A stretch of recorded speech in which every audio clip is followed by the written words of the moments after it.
හඳුනගන්න ඔයාට ඔයාගේ හරිම ට්වින් ෆ්ලේම් හමු වෙලාද තියෙන්නේ කියලා. ඉතින් ලක්ෂණ කීපයක්ම තියෙන ඔයාට ඔයාගේ ට්වින් ෆ්ලේම් අඳුරගන්න. ඉතින් මම අද කතා කරන්න යන්නේ කොහොමද මේ ට්වින් ෆ්ලේම්ස්ලව අඳුරගන්නේ කියලා. සාමාන්‍යයෙන් ට්වින් ෆ්ලේම්ස්ලා හමු වුණාට පස්සේ එයාලා ගොඩාක් වෙලාවට අඳුරගන්නවා. ඒ කියන්නේ මේ කන්සෙප්ට් එක ගැන. ඒ කියන්නේ ට්වින් ෆ්ලේම් කියන ලේබල් එක මේ කන්සෙප්ට් එක ගැන එයාලට දැනගන්න ලැබෙනවා විශ්වයෙන්ම. එතකොට ඒව සම්බන්ධ කතා කරන අය නම්බර් ෆ්‍රීකවෙන්සි වගේ දේවල් මේ වගේ ඉඟි විශ්වයෙන් දෙනවා. ඉතින් එතකොට එයා ඒ ඔස්සේ යනවා. හැබැයි එක තැනකදී එයා සම්පූර්ණයෙන්ම මේ ලේබල් මේ ෆ්‍රේම්ස් මේ ඔක්කොගෙම අයින් වෙනවා. ඉතින් ඒ මනසින් ඉවත් වෙනවත් එක්කම තමයි ඒක වෙන්නේ. ඉතින් ඒකත් හොඳ ලක්ෂණයක් මේ ට්වින් ෆ්ලේම්ස්ලා හමු වුණ අයට අධ්‍යාත්මිකව අවදි වුණ අයට හඳුනා ගන්න මේ පුද්ගලයා ඔයාගේ ට්වින් ෆ්ලේම්. ඉතින් උදාහරණයක් විදිහට ගත්තොත් මට මගේ ට්වින් ෆ්ලේම් හමු වෙද්දී මට මේ සම්බන්ධව කතා කරන channel කීපයක්ම ෆොරින් channel කීපයක්ම මේ මට පොප් අප් වුණා. ඉතින් ඒකත් එක්ක තමයි මම දැනගත්තේ මේ කෙනා විශේෂ පුද්ගලයෙක් කියලා. ඉතින් ඒ ඔස්සේ ගිහිල්ලා තමයි මම දේවල් අධ්‍යයනය කරලා සහ මගේ බොන්ඩ් එක තුළින් මම ඒ දේවල් අධ්‍යයනය කරලා තමයි මේ දේවල් හරියටම දැනගත්තේ. ඉතින් අපි සාමාන්‍යයෙන් පුරුදු වෙලා තියෙන්නේ මනසේ ඉඳලා ක්‍රියාත්මක වෙන්න හැම කෙනෙක් එක්කම. ඉතින් මමත් ඒ විදිහටම මුලින්ම මට තේරුනේ නෑ මෙහෙම එනර්ජි බැලන්ස් කරගන්න ඕනේ. එහෙම දෙයක් තේරුනේ නැහැ. ඉතින් ඒකෙන් මම හැමතිස්සෙම කියන්නේ යන ප්‍රොසෙස් එකේ යන්න ඕන කියලා. ඉතින් මමත් මනසේ ඉඳලා එයත් එක්ක ගොඩාක් ලොකු බොන්ඩ් එකක් හදාගන්න ගියා. ඒ කියන්නේ ඒ දැනෙන විදිහ වැඩි නිසා. ඒ කියන්නේ එයාව මට ගොඩාක් දැනෙන නිසා අනිත් අයට සාපේක්ෂව මම කලින් තිබුණ රිලේෂන්ෂිප්ස් වලට සාපේක්ෂව මට ඒ කෙනාව ගොඩක් දැනුණා. ඉතින් ඒක නිසා මම මනසේ ඉඳලා ක්‍රියාත්මක වෙන්න ගත්තා. ඒ කියන්නේ ඇත්තටම මගේ මනසේ තියෙන කන්ට්‍රෝලින් කියන එක ලොකුවටම බලපෑවා. ඉතින් මම ඒ දවස්වල එයාව චේස් කරනවා, එයාට මැසේජ් කරනවා, එයාව හැමතිස්සෙම හොයලා බලනවා, හැමතිස්සෙම මගේ දේවල් මම ගොඩක් ප්ලීස් කරන්න යනවා එයාව තියාගන්න ඕන නිසා. ඉතින් ඒකෙන් වුණේ මගේ ට්වින් ඇත්තටම මගෙන් මාස 3ක් වගේ කාලයක් තමයි හොඳම විදියට හිටියේ. ඊට පස්සේ එයා මගෙන් අයින් වෙන්න ගත්තා. ඒ අයින් වීමත් එක්ක තමයි මට තේරුම් යන්න ආවේ මේක සාමාන්‍ය බොන්ඩ් එකක් නෙමෙයි කියන එක හරියටම.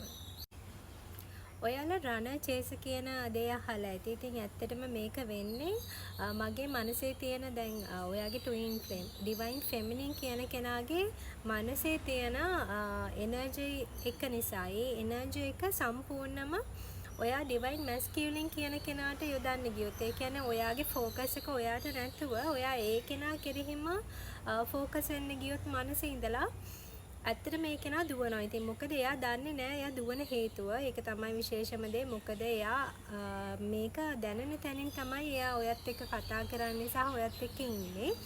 එතකොට මේක විශ්වීය ආදරය කියන්නේ ඒකයි. ඉතින් එයාට ඔයාගේ මනසේ තියෙන එනර්ජි එක ගියාට පස්සේ එයා දන්නේම නැහැ එයා ඔයාගෙන් ඈත් වෙනවා.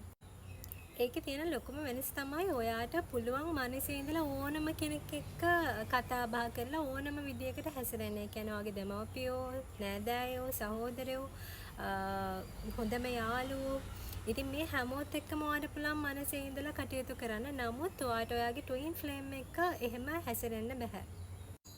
ඇත්තටම ට්වින් ෆ්ලේම්ස්ලා හමු වෙච්ච අයට මේ දේවල් කතා කරන්න, මේ දේවල් ගැන කියන්න එයා වගේම කොන්ෂස් මේ ජර්නි එකේ යන මිනිස්සු ඇත්තටම අඩුයි. ඉතින් මේ ජර්නි එකේ යන ගොඩක් අයට අඳුර ගන්නත් බැරි වෙලා තියෙනවා ඒ වගේ ට්වින් ෆ්ලේම්ද කියන එකත්. ඉතින් ඒකත් එක හේතුවක්. ඉතින් ඒ නිසාමයි මම මේ channel එක පටන් ගත්තේ ස්පිරිචුවල් පැත්ත ට්වින් ෆ්ලේම් ගැන කතා කරන්න. ඉතින් ඔයාලට පුළුවන් මගේ කෝචින් සෙෂන් එකකුත් තියෙනවා.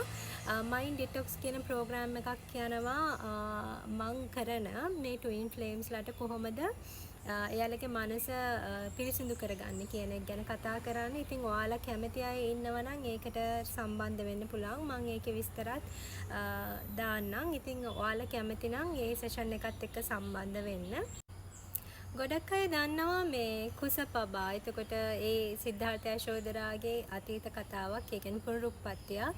ඉතින් සිද්ධාර්ථ යශෝදරා, ශිව ශක්ති, දෝදිරි රාවණා මේ වගේ අය ඇත්තටම ට්වින් ෆ්ලේම්ස්ලා. ඉතින් ඒකත් විශේෂත්වයක්. මේ ගොඩක් අය පිළිගන්නවා මෙයාලා ට්වින් ෆ්ලේම්ස්ලා කියලා. මොකද අධ්‍යාත්මිකව යන ගමනට උදව් දෙන්න තමයි ඒ දෙන්නම එකතු වෙන්නේ. ඉතින් විශ්වයට මේ වගේ අය පහළ වෙන්නේ ලොකු පර්පස් එකකට. ඉතින් ඒ දේට තමයි ඒ දෙන්නම යන්නේ. ඉතින් ඒක තමයි විශේෂත්වය. අනිත් එක තමයි ට්වින් ෆ්ලේම්ස්ලාගේ ඩිවයින් ෆෙමිනින් කියන කෙනා ස්පිරිචුවල් පැත්තෙන් ගොඩක් ඉස්සරහට යනකොට එයා තමයි කොන්ෂස් මේ සම්බන්ධය ගැන, මේ ස්පිරිචුවල් පැත්ත ගැන, මේ හැමදේම. එතකොට සිද්ධාර්ථ යශෝදරායෙන් ගත්තම යශෝදරා තමයි ඩිවයින් ෆෙමිනින් කියන්නේ. ඉතින් එයා තමයි මේක ලීඩ් කරන්නේ. එතකොට මේ සමාජයේ තියෙන ගොඩාක් දේවල්, අපි ඒ දෙන්න ගැන දැකපු දේවල් පවා ගොඩාක් වෙනස් වෙනවා. ඉතින් ඒකත් මම කියන්න ඕනේ. අපි ගොඩක් සත්‍ය නෙමෙයි මෙච්චර කාලයක් අපි දැනගෙන හිටියේ. ඉතින් එතනදී එයා ඩිවයින් ෆෙමිනින් කියන එක්කෙනා මේ ආධ්‍යාත්මික ගමන ලීඩ් කරන නිසා, ඒ ආධ්‍යාත්මික ගමන ඒ පියවර මුලින්ම තියෙන නිසා ඩිවයින් මැස්කියුලින් කියන කෙනාට ලොකු ගයිඩ් එකක් හම්බ වෙනවා එයාගේ කාර්යය කොහොමද සිද්ධ වෙන්න ඕනේ කියන එක.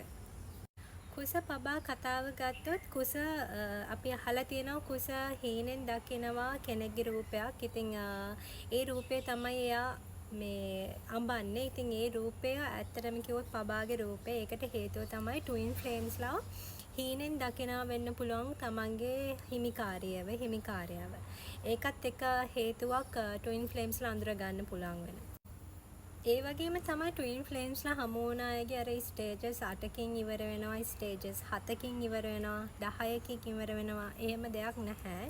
මොකද මේක ෆ්‍රේම්ස් වලට යන දෙයක් නෙමෙයි. මේක කිසිම ඉවරයක් නැති දෙයක්. ඉතින් අධ්‍යාත්මිකව තමන් අවබෝධ වෙනක ගැඹුරටම යනකම් ඒ දේ යනවා. ඉතින් ට්වින් ෆ්ලේම්ස්ලා කියන දේ වෙන් වෙන්නෙත් නැහැ. ඒක ඇත්තටම ඒක එකටම යන දෙයක්. ඉතින් මේකේ ඉලියුෂන් එකක් තියෙන්නේ. ඉතින් ඇත්තටම කිව්වොත් ට්වින් ෆ්ලේම්ස්ලා වෙන් වෙන්නේ නැහැ.